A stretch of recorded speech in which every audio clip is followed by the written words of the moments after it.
first time we had a sustained chain reaction in Chicago in December of 1942. The first nuclear power plants that were ever built on Earth, the fully functional nuclear power plants, were at Hanford, Washington. They were built to manufacture plutonium. They were built by the Manhattan Project in order to make nuclear weapons. Nobody invented nuclear power thinking we're going to have benefits for society, we're going to make electricity. The people who invented it, the people who funded it, the people who designed it, the people who built it to kill human beings. And it did that very effectively.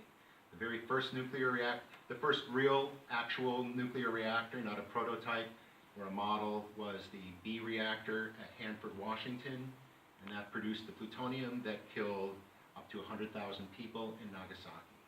That's what it was built to do, that's what it did. There's no way for nuclear power for the story of nuclear power not to have its origins in violence. This is where the technology comes from. This is how it got funded.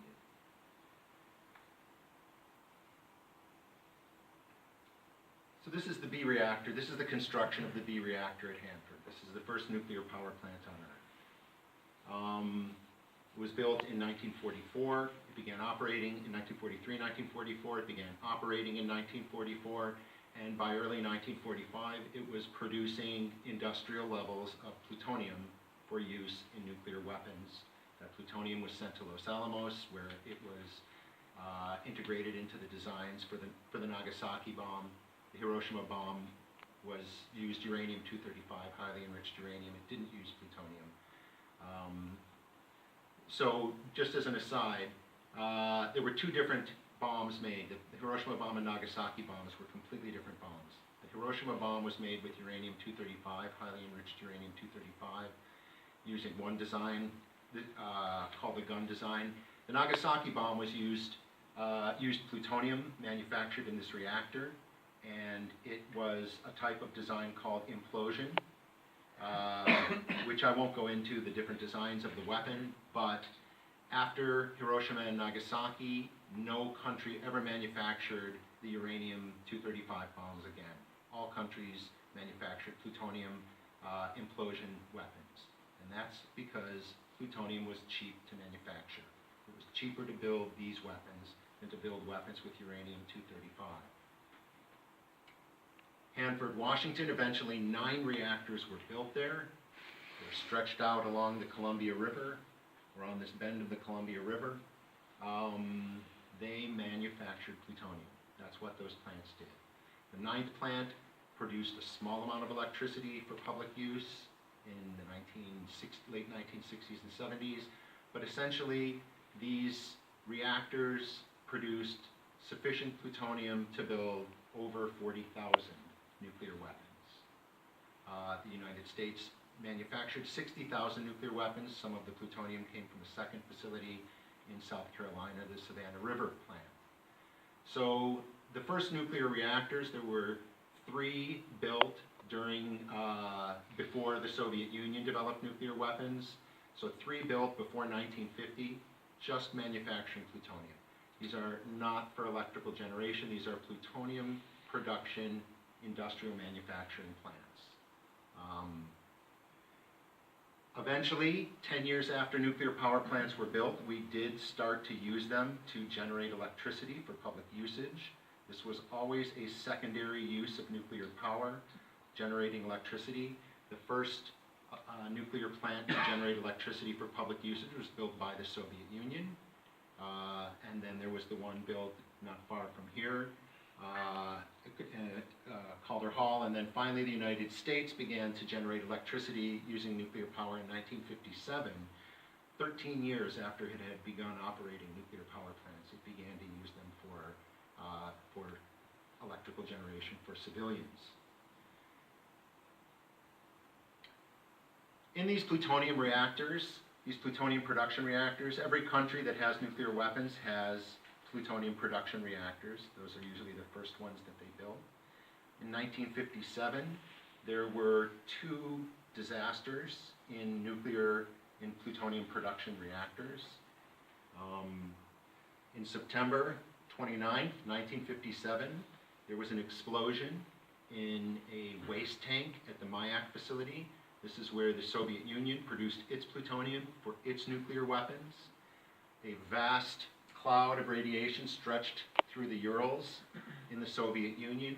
It's still probably the most contaminated place in the former Soviet Union, including the former test site at Semipalatinsk, the former test sites of the Soviet Union. This disaster, it's still an immensely radioactively contaminated area. It has not been remediated at all. And just a few weeks later, on the 10th of October, was the Windscale fire. So you have two dramatic nuclear disasters 2 weeks apart in 1957. Both of them in plutonium production reactors. The plutonium production reactor of the Soviet Union and the plutonium production reactor of the UK. As you know, people didn't really know what happened, mostly because these are military sites. These are not public sites, so information was controlled. It was harder for people to detect radiation from outside of these plants. People didn't really have the expertise or the equipment. This particular, I don't know if you've seen this map of the distribution of particulates from Windscale. It comes from the Irish Centre for High-End Computing. I'll just show you, I don't know if people have seen this video. On the left, what you have is a weather map that shows wind patterns, and then on the right, you have a map that shows the distribution of fallout particles coming up in the plume from the fire at Windscale as it's being swept by these winds. This is the kind of thing that we can do with supercomputers now. We can model this kind of stuff. So you can see the fire starting there and where the initial radiation spreads, but the wind patterns move it around quite dramatically. You have the date up at the top.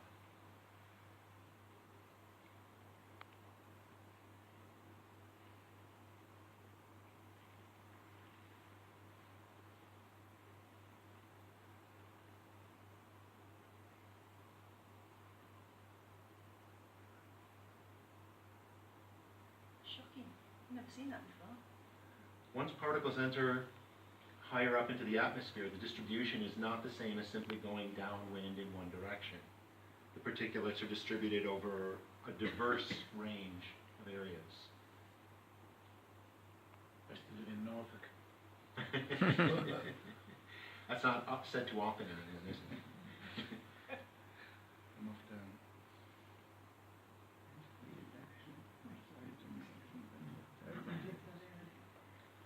So nuclear disasters, when they happen, are complicated events. They're very complicated events.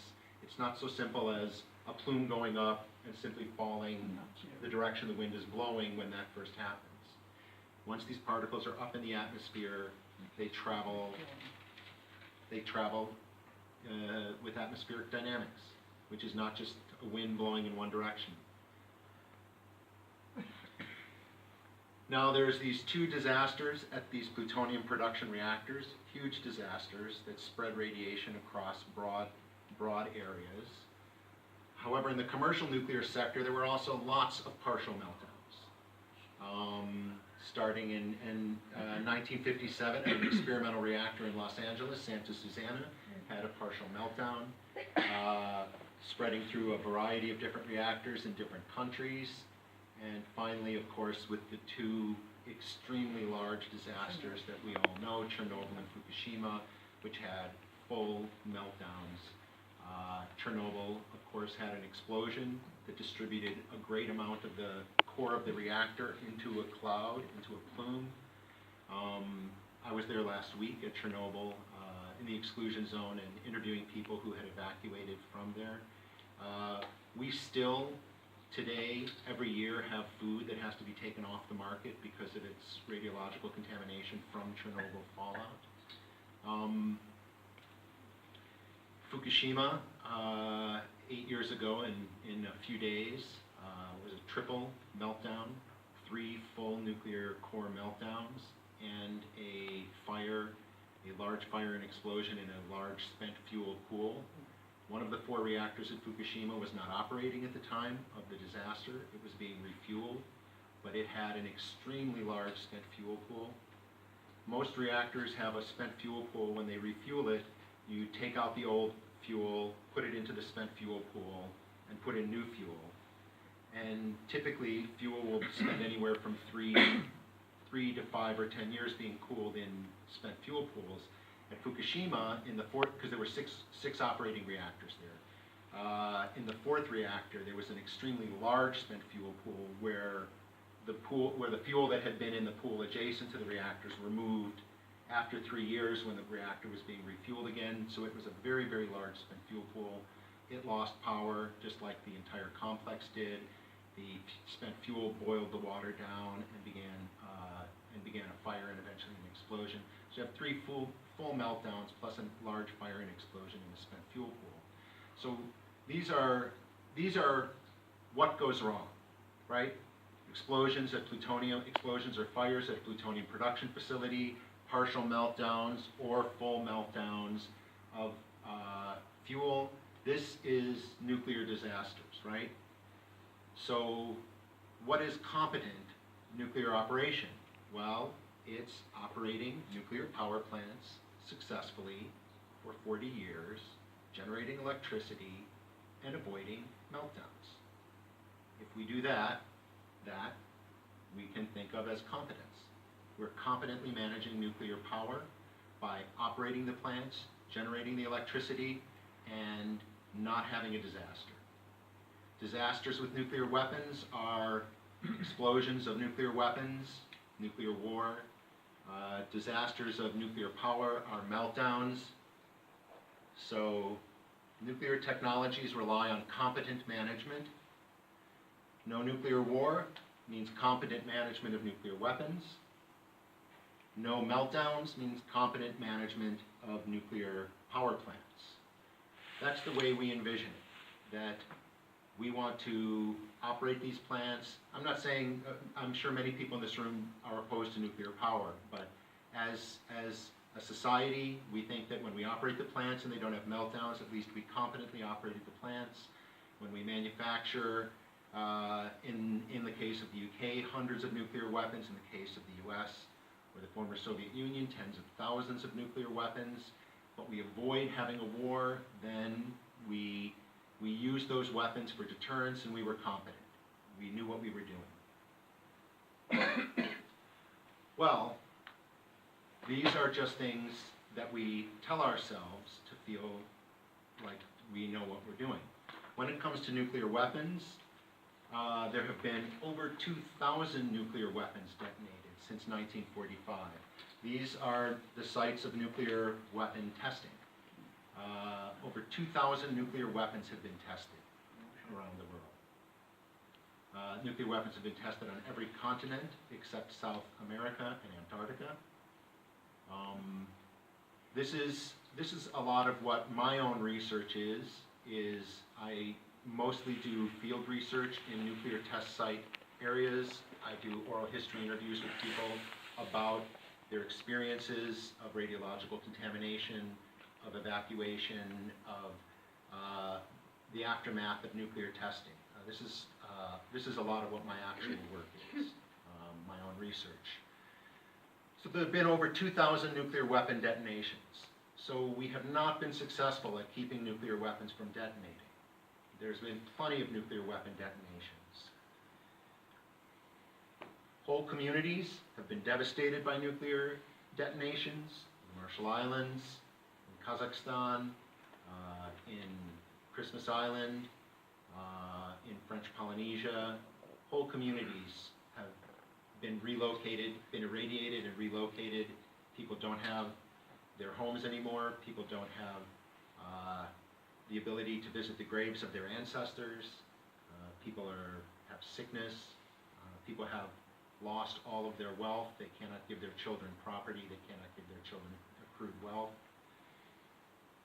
Millions of people have become sick or experienced early mortality as a result of the radiation from nuclear detonations, from all of these nuclear tests. Radionuclides, the fallout is globally distributed. There was so much nuclear testing done, there was so much radiation fallout radiation put into the atmosphere, that it's globally distributed now. So for example, we use it now to detect forgeries in a wide variety of things. You can detect a painting that's painted after 1945 because the fibers in the canvas will have residual radiation, will have some fallout radiation. You can, the way that we test, if people have a particle inside of their bodies, we use these machines called whole body counters that scan the human body to see if somebody has a radioactive particle inside of their body. To make these, we need to use steel manufactured before 1945, because steel manufactured after 1945 has traces of radiation, and you cannot get accurate readings. This is how globally distributed radioactive fallout is. The United States did a study during the 1950s in which it gathered teeth and bones from children and bones from cadavers all around the world, and they found traces of radioactive particles in almost all of them. So part of why we understand how the climate works the way we understand now, part of the way we understand how ocean currents work globally is because of the deposition into the atmosphere and into the oceans of these particles, which functions as tracers. So we can see how ocean currents work because we can track the movement of radioactive particles. So this is a result of nuclear testing. Since the communities where this happened are subaltern, they're typically colonial spaces, places like the Marshall Islands, places like Christmas Island. We don't see what happened to those people. You have millions of people who have suffered, you have whole communities that are devastated, but for the most part, we don't know anything about these communities, and we don't realize that millions of people have been made sick or killed by nuclear weapon detonations since 1945. So we have not competently managed these weapons. We have avoided a war, a direct war between the US and the USSR, and so therefore we think we manage those weapons competently. I can assure you that the people of the Marshall Islands do not feel that these weapons have been competently managed. They feel that these weapons have been catastrophically managed. But we believe we've done a good job for the most part. Most people, if you were to ask them, would feel like, yes, since 1945, since Hiroshima and Nagasaki, it's been terrible to have these weapons. There's a lot of threat, there's a lot of danger, but we haven't destroyed ourselves. So therefore, we're able to manage them. That's our competence. And then there's nuclear energy. I'm not sure if the sound will work here. I think it will work, but otherwise I'll just pass this clip by. Here we go. When most people think of nuclear energy, they think of this. When we talk about nuclear energy, we really mean this. But what exactly is nuclear energy? I don't know, but I know someone who does. Smilin' Joe Fission. Hi there, energy eaters. I'm Smilin' Joe Fission, your atomic tour guide to the strange and exciting world of nuclear power. And these are rods of uranium-235. Hi, Rod. Hey, Rod. How you doing, Rod? Good to see ya. Hey, you guys look hot. Of course we're hot. We're radioactive. Uh-oh. Well, how about a dip in the pool? Rods make the water so hot, it boils.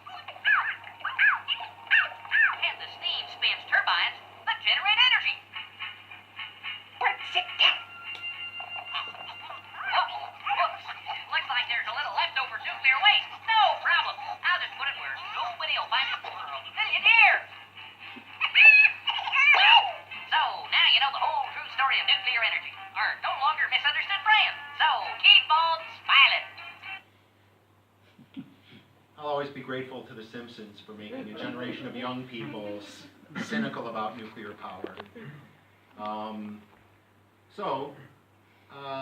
What do we do with that waste?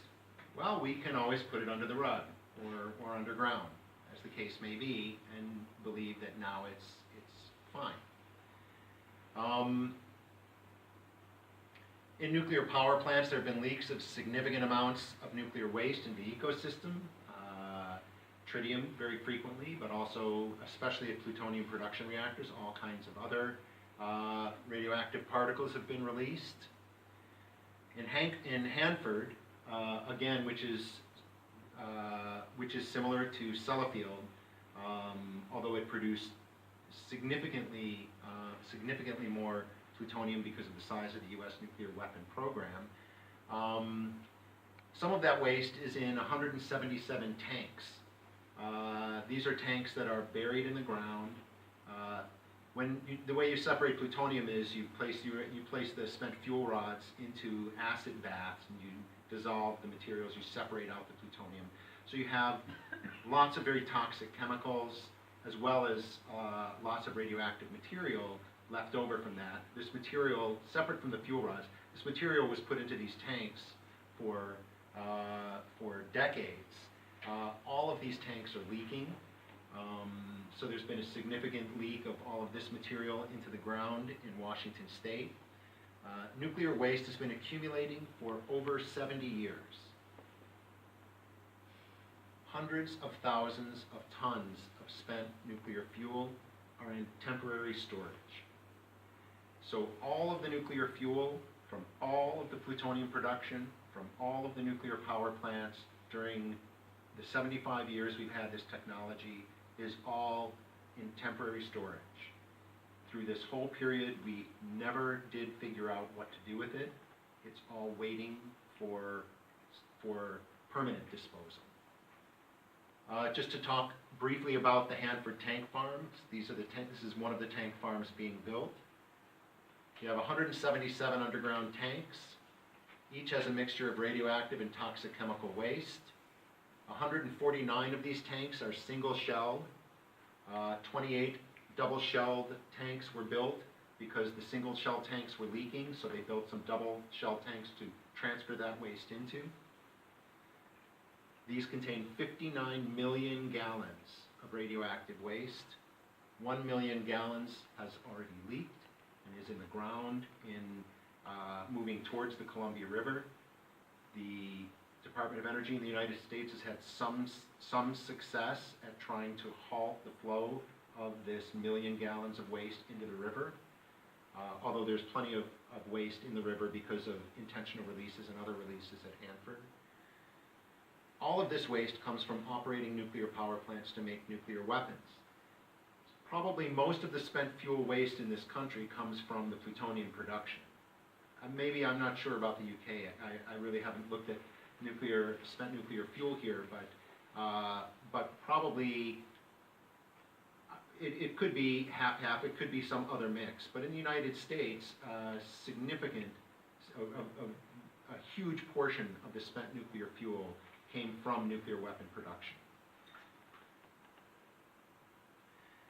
Spent nuclear fuel at first is put into spent fuel pools. It has to have water circulating to take the heat away from it until the fuel rods are cooled enough that they can be taken out of spent fuel pools. So that's the first stop when fuel is spent, is it's put into the spent fuel pool in order to be cooled down.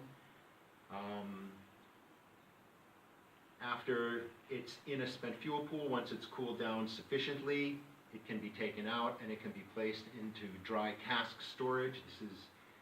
This is the initial storage. This is the intermediate storage. All nuclear waste is in one of these two states. All spent nuclear fuel rods are either in fuel pools or in cask storage. Some of the spent fuel has been in spent fuel pools for decades. 40, 50 years, some of this fuel has just been sitting in spent fuel pools. Probably many of you noticed the photo of the Sellafield spent fuel pools that were leaked. When was that? A few years ago? 2010, I think. 2010. Yeah. So this is spent nuclear fuel that's spent 40 years sitting in a pool waiting for something to be done with it, while we continue to generate more. So this leads us to the question of permanent disposal of spent nuclear fuel. And I know that's the issue most of concern to people here, and so partly what I wanted to say at first was that the efforts to solve this problem of the permanent disposal of spent nuclear fuel has to be understood in this context of competently managing these technologies previously, of competently managing nuclear weapons, competently managing nuclear power. These same human dynamics of trying to understand how to do your job well and how to succeed at the task that you're given, the decisions that will be made about it will be made in similar ways to the decisions that were made about managing the weapons and managing and operating the power plants for all of this time. In other words, they'll be made pragmatically by human beings trying to think that they're competent and trying to complete their tasks successfully, and not necessarily the way that we would wish that this problem is solved. In other words, figuring out what is really the very best way to do this. So I'll talk a little bit about deep geological storage, which is the plan that we have pretty much globally for managing spent nuclear fuel.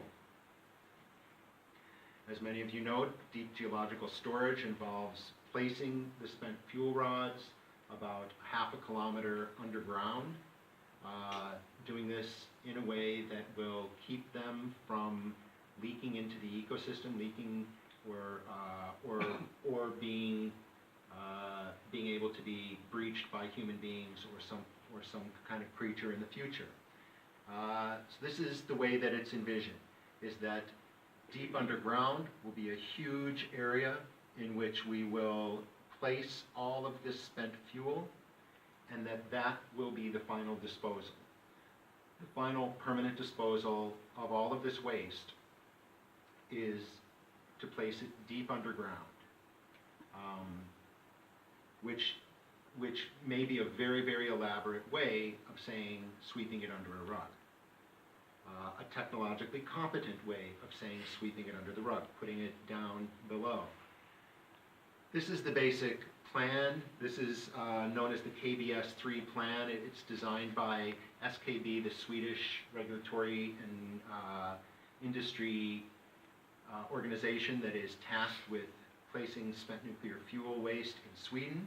The idea is to take the fuel assemblies, place them into copper canisters, place them down a half a kilometer underground into chambers, and then once all of these are full, with spent fuel rods placed there, backfilling the entire thing with water absorbent clay, so that the entire thing is filled in, and it's filled in with first the fuel in a canister, and second the canister contained by clay that will keep water from penetrating to the canister.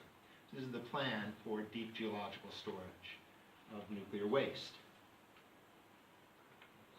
Canisters placed in these tubes down underground, all of this being serviced from a small facility above ground. It's brought down and then placed all through these areas, and that is the repository. That is the permanent geological repository. So, that is essentially the plan that most countries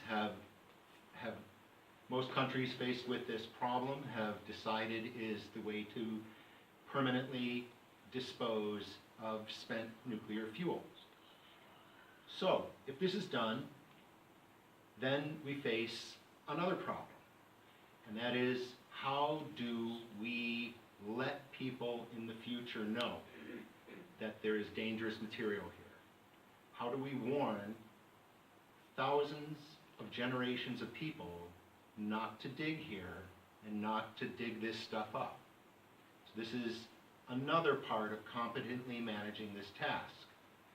This is generally referred to as the task of nuclear markers. How do we warn people in the future about the danger? That's part of our responsibility. Part of our responsibility is placing the waste safely in disposal, deep underground, but then the additional task of warning people about this danger. And this is an area of fairly robust theorizing from a wide variety of specialists on how to do this. And there's a lot of different ideas about how do you do this.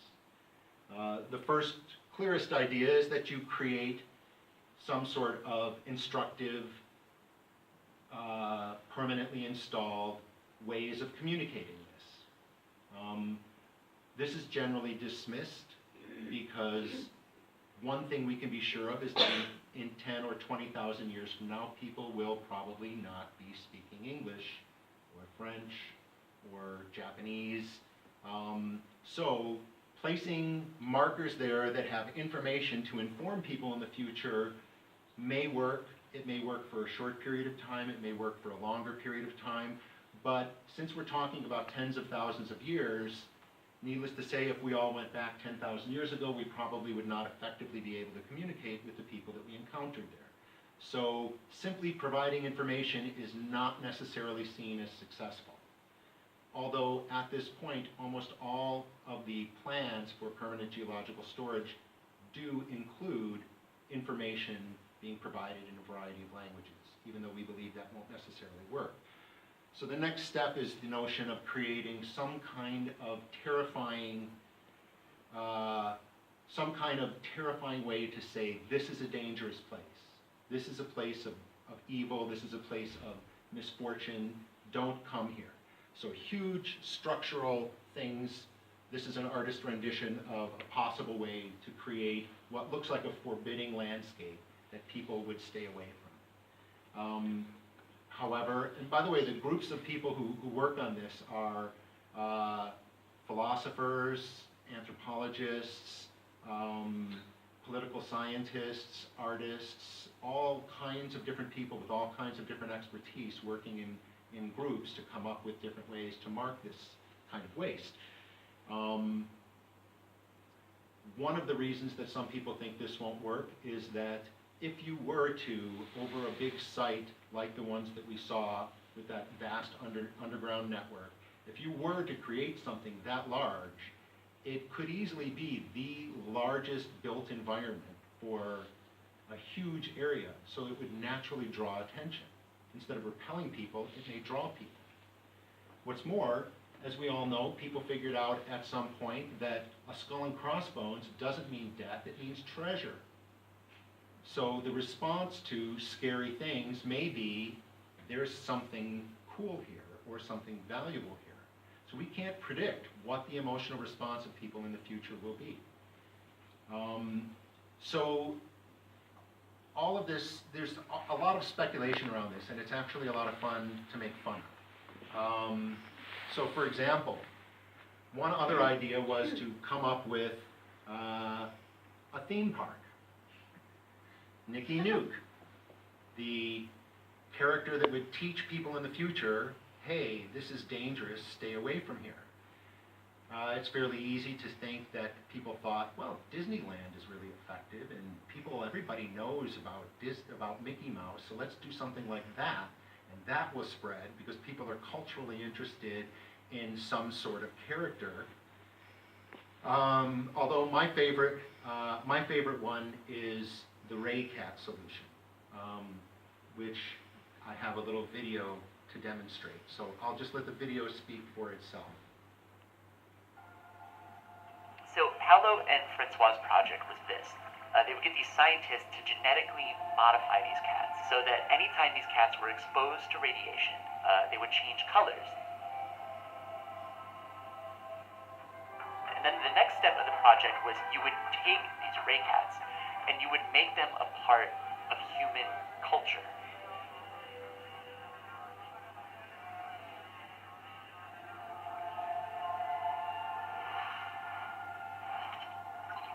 And what would happen is years and years and years and years and years would go by, and thanks to this culture that we've made, the idea of them that they signal danger will be transmitted from generation to generation.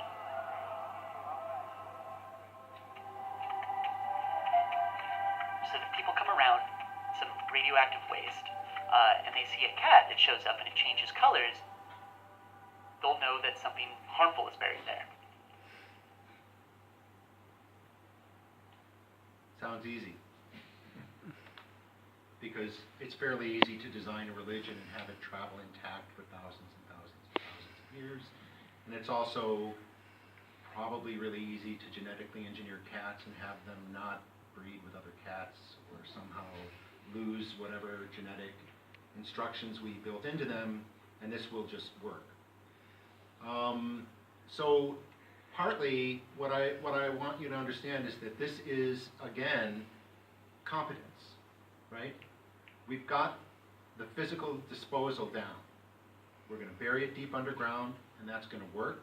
So the challenge is communicating with people. That's the challenge. But we'll figure that out too. We'll design a religion, or we'll make a scary sculpture, or we'll do something like that. And if we get this right, the markers right, then we've succeeded. We've buried the waste, and we've warned people in the future about the danger. And we've done our job, right? Well, there's some assumptions built into this, obviously. One is that we can figure out the right place to put this. Even if we have geologically intact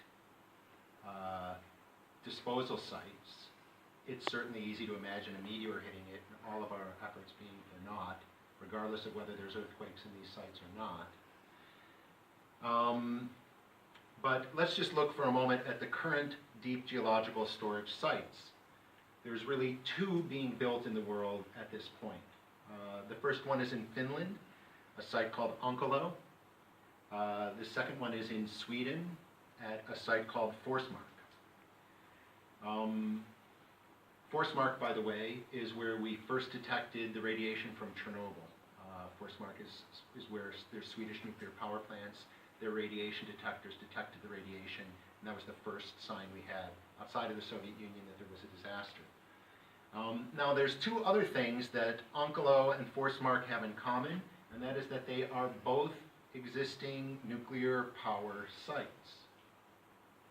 In Finland, the authorities did an exhaustive geological analysis of the entire country, and coincidentally, the very best place to put it was the site they already owned and where a lot of the waste was already sitting. I can see that.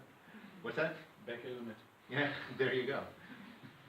And Sweden, Forsmark, also already an existing nuclear power plant site, already a site where a lot of the waste is. It's a coincidence that the very best places to put the waste is where it already is, and in land that is already owned in a community where most of the employment comes from the nuclear industry.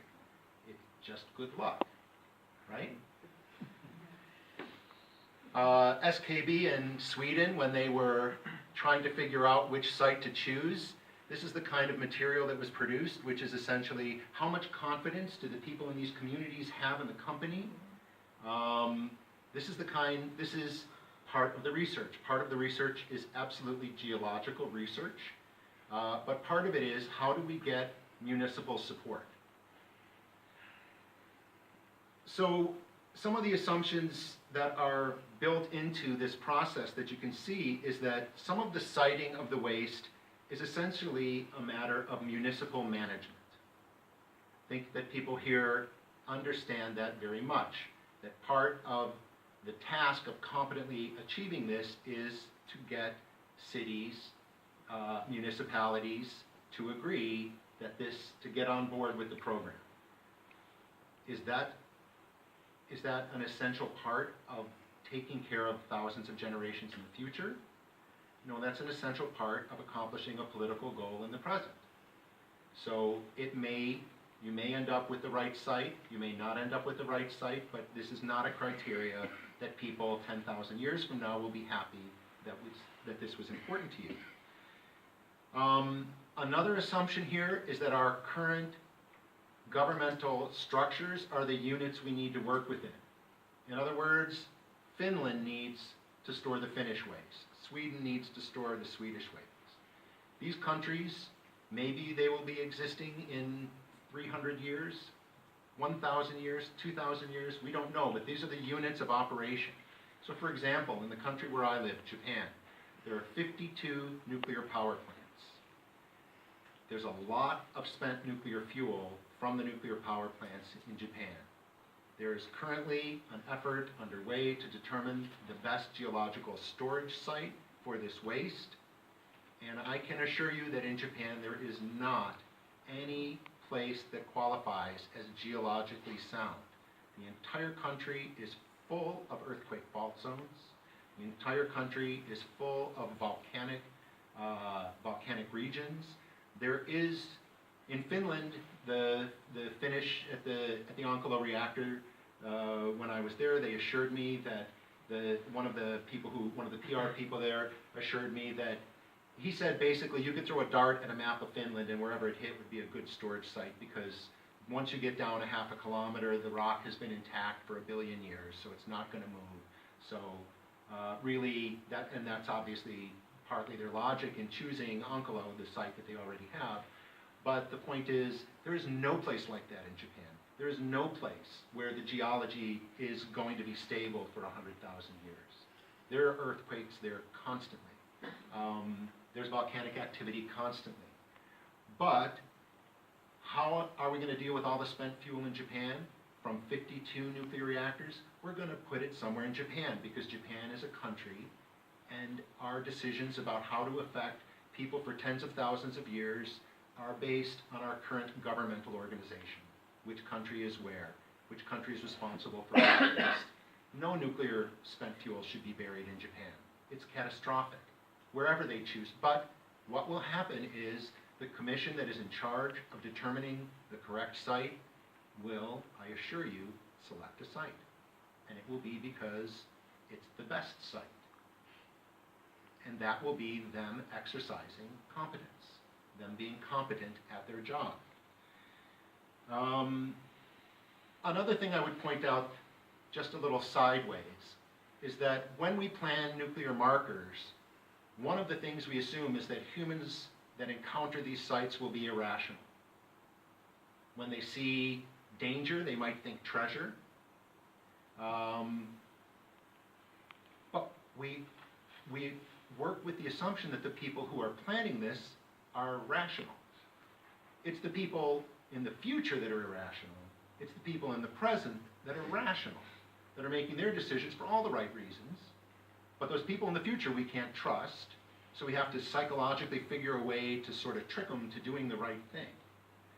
So human beings are irrational when we need them to be, and rational when we need them to be. And these are, of course, just assumptions. These are just assumptions that help us to be able to do this task in a way that we feel was well done. People like to feel confident. Here's a quote that I find very useful from a fellow who is an anthropology PhD. He got his PhD a couple years ago. He did all of his graduate work doing anthropological field work among the Finnish experts tasked with designing the deep geological storage site. And this is one of the quotes that to me is most instructive by him. Many of the questions, problems, and happenings that captured field informants, these are the people working on the deep geological storage, that captured their imaginations most in our ethnographic chats were not primarily about the foreboding expanse of deep time. Rather, informants seemed to be caught up mostly in scientific, legal, and engineering details, that is, in the technicalities of their work.